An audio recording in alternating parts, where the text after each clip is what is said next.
I'm very excited this evening as I bring the message of God to you this evening. I want even to salute those who are watching us from home and even in their places of work. I'm very excited as one of you to bring the message of God this evening. Are you excited? Yes. God bless you.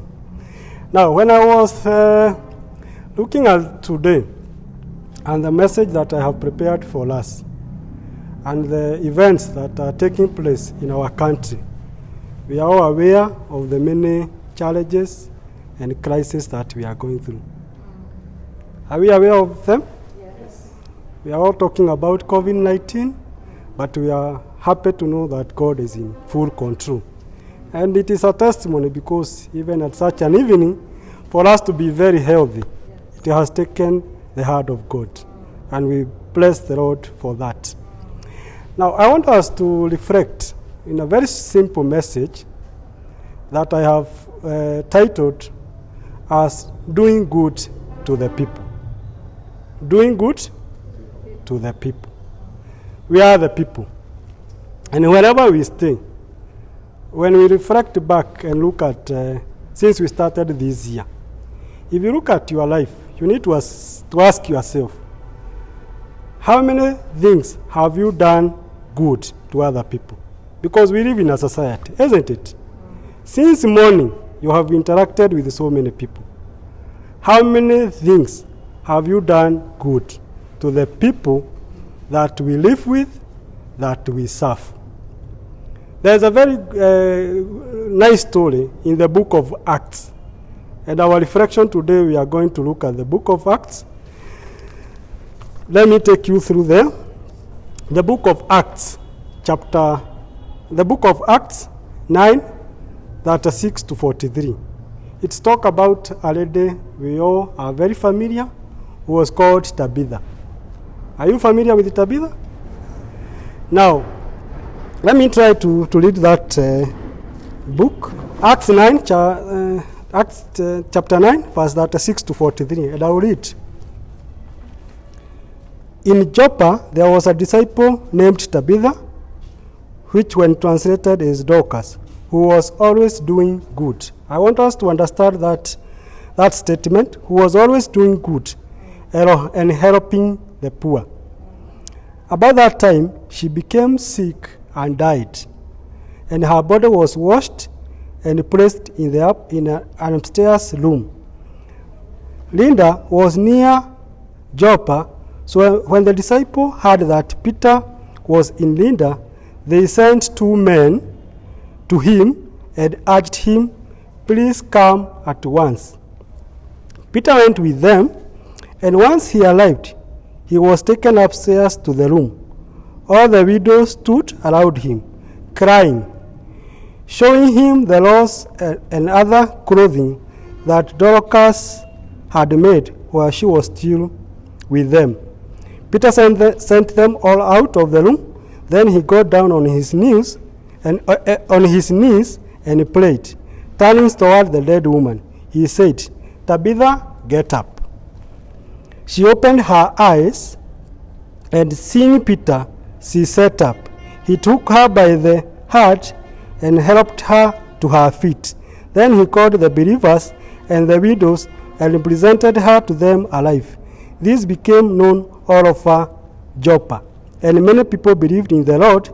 Peter stayed in Joppa for some time with a tanner named Simon.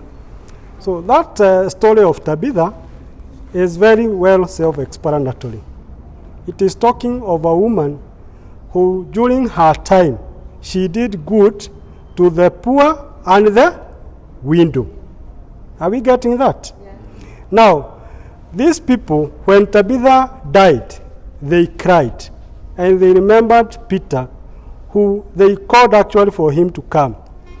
And when Peter came, the first thing that Peter saw was that these people was giving a testimony that this lady, when she was alive, she was making them clothes. We were alive.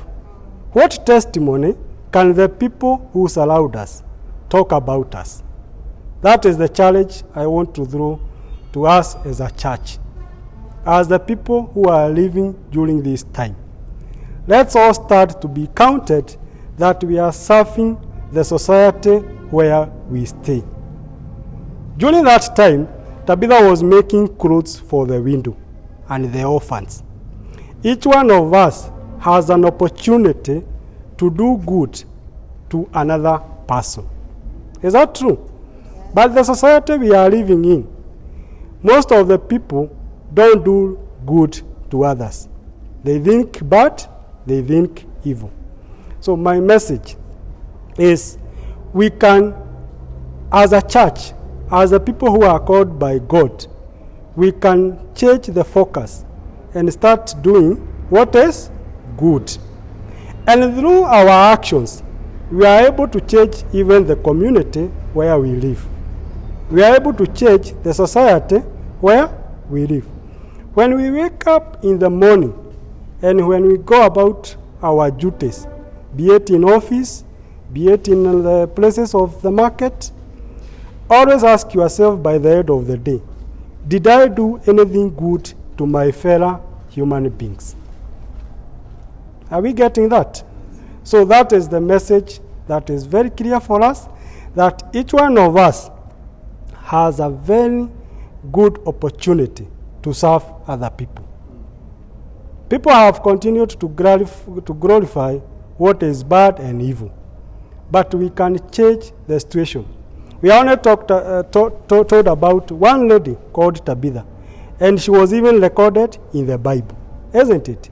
Even during our time, we want to leave a legacy that when we were still alive, we did what was good. It is a choice that each one of us has to make. Am I clear, brethren? It's a choice that we can serve the society where we are and even do good to all the people that we live with. In the book of Galatians 6:10, it says, therefore, we have opportunity, let us do good to all people, especially to those who belong to the family of believers. We do good, especially to those who belong to the family of believers. Even in the church, are we able to take care of those people who are vulnerable? Are we able to take burdens of other people? That is the challenge I want to throw to each one of us. As a family, there are those of us who have been blessed and given resources. But how are you utilizing those resources that God has placed in your hearts? It is an opportunity that you can use even your resources to serve other people. So my message for us today is that it is possible, and it has been recorded, that each one of us has a great opportunity to do what is good. To do what is good. So it's a choice, because the opposite of doing good is doing bad. But there is a reward. I was reflecting on that story of Tabitha and looking at how those windows were crying for Peter to actually intervene for this lady to come alive. They had something to place to Peter. When Peter knelt and he prayed to God, probably Peter reminded God, see how your servant Tabitha was serving the widows and the orphans. And God heard his prayer, and he became alive. Sometimes even us, we are able to pray for one another, because when you present my issues to God, you have a testimony, you know I am a righteous man. When our pastor presents our petition to God, be it for the family, be it for individual, we need to give him a platform where he can go and present our petition to God, because he has a testimony that we have stood as righteous people. But if he doesn't know us, if I don't know you, you don't know my life, your life is secretive. Even if I go to God, what will I tell God about your life? So it is possible for us to live a righteous life and to do that which is good to other people. So it's a challenge to all of us, and it is not lost.